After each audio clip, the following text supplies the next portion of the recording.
punya. Kalau misalnya kita bilang kebutuhan kita sebulan ke depan tergantung dari duit ini, kecil banget, kita ngecilin Tuhan. Ini salah satu yang mungkin prakteknya berat. Coba praktekin. Ketika lu udah kosong banget dompet, ada kebutuhan. Anggaplah tadi kalau misalkan si Jai bilang susu gitu ya. Kuatkan diri lu untuk nggak ngomong ke siapa-siapa. Jangan sampai ada yang tahu kalau lu punya kebutuhan. Ketika itu lu lakukan, keluar biasanya akan benar-benar luar biasa. Luar biasanya akan terasa banget ketika lo punya keinginan, lah dilepasin. Ya Allah, engkau yang lebih tahu. Gua mah cuma sekedar prediksi, perkiraan. Apa namanya cuma perhitungan logika aja. Kalau misalkan sebulan ini nggak punya duit, nggak bagaimana bayar token, bagaimana bayar susu, bagaimana beli ini, beli itu dan segala macam. Ya kan? Tapi kalau kita lepasin ya kebutuhan ini bukan.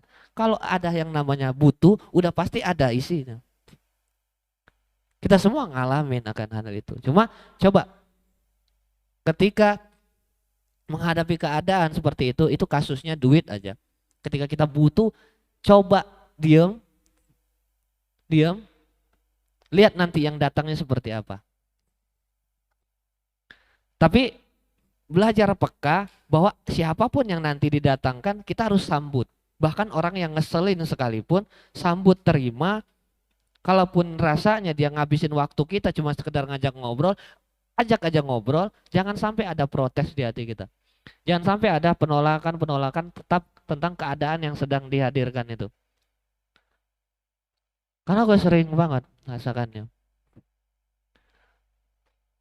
Sering banget. Terakhir yang masih hangat banget itu tadi kemarin booking itu. Kan nitip sama Ayu. Ayu pun ya. Nitip sama Ayu nanti beliin ini, beliin itu. Kalau nanti duitnya lihat duit. Oh udah kurang segini ini ya. Ternyata Ayu sampai maghrib kalau nggak salah di PK 3 ujuk-ujuk muncul pas gue lihat Ayu nggak ngomong kalau ada yang booking. Gue lihat di grup Smart Team itu ada nama Uti satu. Tuh. Ada kan kata Ayu duitnya jadinya kan gitu. Gue nggak minta, gue nggak, wah pinjam dong siapa? Karena kalau kita itu ada kalimat nanti penutupan Bang Deki yang jelasin. Gue cuma kutip satu kalimat, iya karena budu, wa iya karena stain. Artinya apa? Iyakah hanya kepada engkau kami menyembah, hanya kepada engkau kami minta pertolongan. Nyembah hanya sama Tuhan, minta tolong sama manusia. Doa minta rezeki tapi ya Allah ini gue pengen bayar, gue kebutuhan gimana ini. Besok pagi ujuk-ujuk cari orang, pinjam duit dong.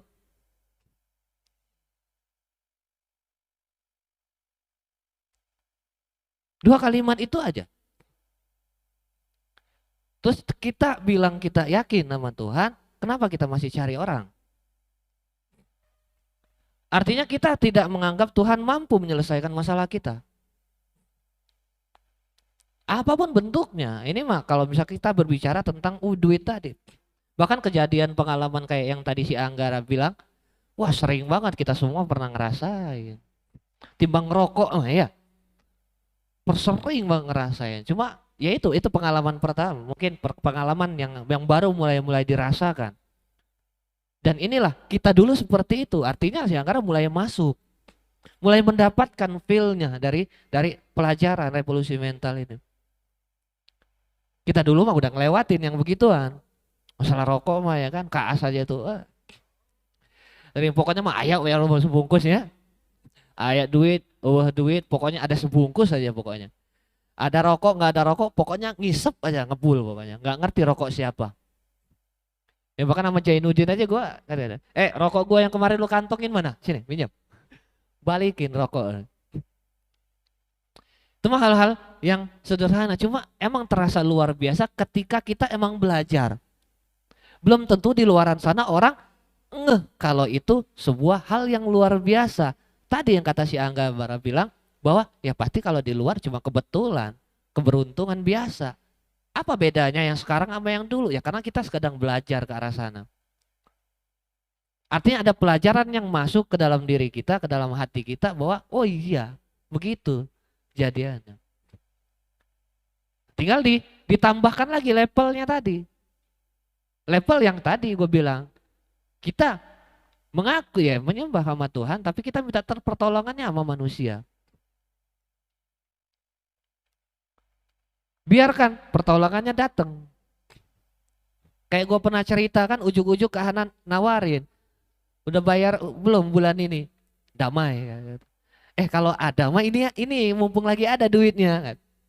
Nggak minta, nggak minta. Itu hal-hal yang ya elah. Sering banget ngalamin hal-hal yang begituan. Karena Tuhan yang lebih tahu. Yang penting kita kondisikan diri kita selalu nerima.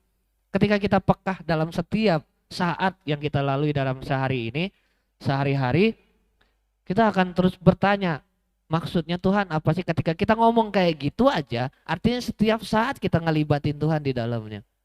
Kenapa? Kita nanya, ya Allah maksud engkau apa sih?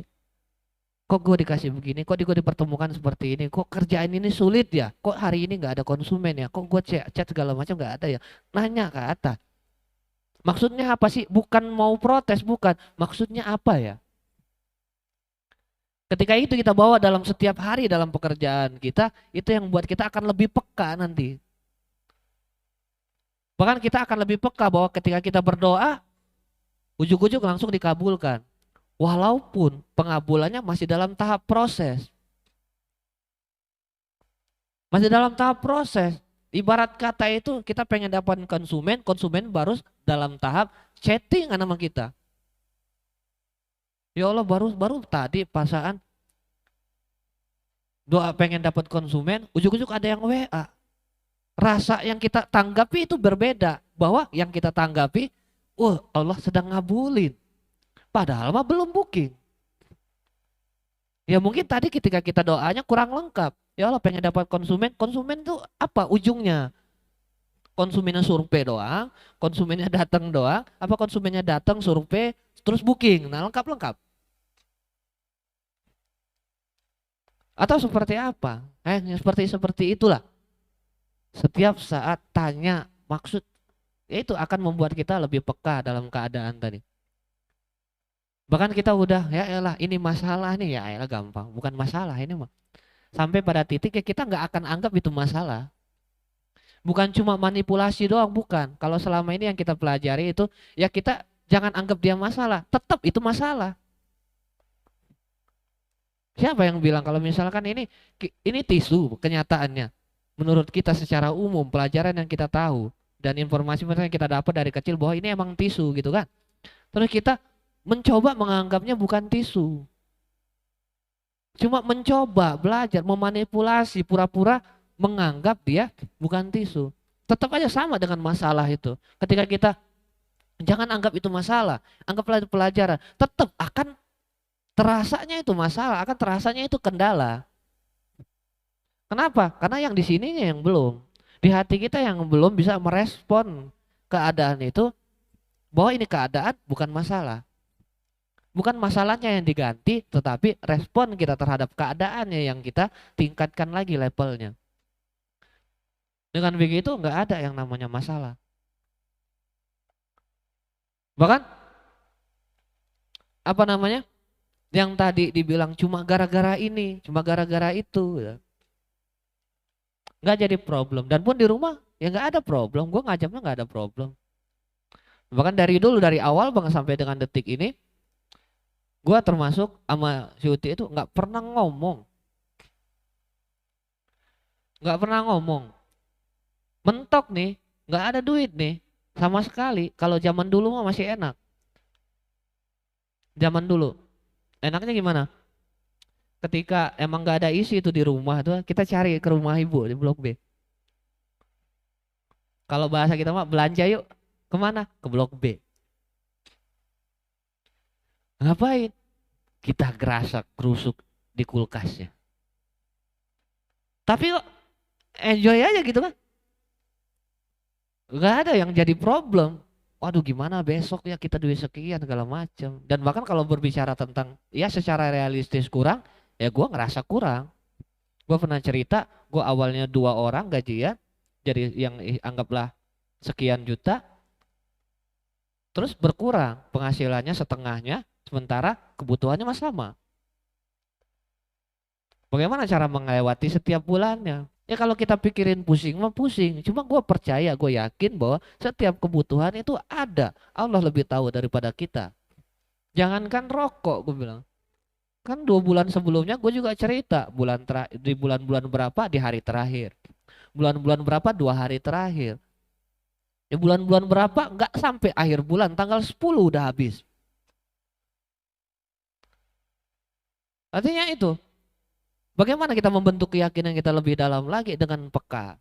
Dengan peka sama setiap keadaan, kalau kita meyakini keadaan itu bahwa keadaan itu adalah diizinkan sama Tuhan datang dalam kehidupan kita, dan kita meyakini inilah yang terbaik, kita nggak protes, kita terima, kita akan melihatnya keluar biasaan, kalau berbiasaan Tuhan secara nyata. Cara nyata yang akan kita alami tadi. Kalau berbicara kebutuhan, nggak usah pernah takut, nggak usah pernah ragu. Ya kan? Kalau bicara kebutuhan yang memang benar-benar dalam versinya butuh, butuh atau kebutuhan versinya Tuhan, bukan kebutuhan versinya kita sebagai manusia. Kita bilang butuh ini, kata Tuhan mah belum butuh itu. Kata kita belum butuh ini, tapi kata Tuhan kita sudah butuh. Kalau kita semakin peka ke arah sana, udah tahu aja, oh kenapa hari ini nggak ada duit dan nggak ada rokok. Oh ternyata emang belum butuh hari ini, belum butuh beli, ya kan? Oh mungkin, oh masih ada nih yang lain tuh. Kebutuhan yang seperti apa yang kita maksud, kan gitu.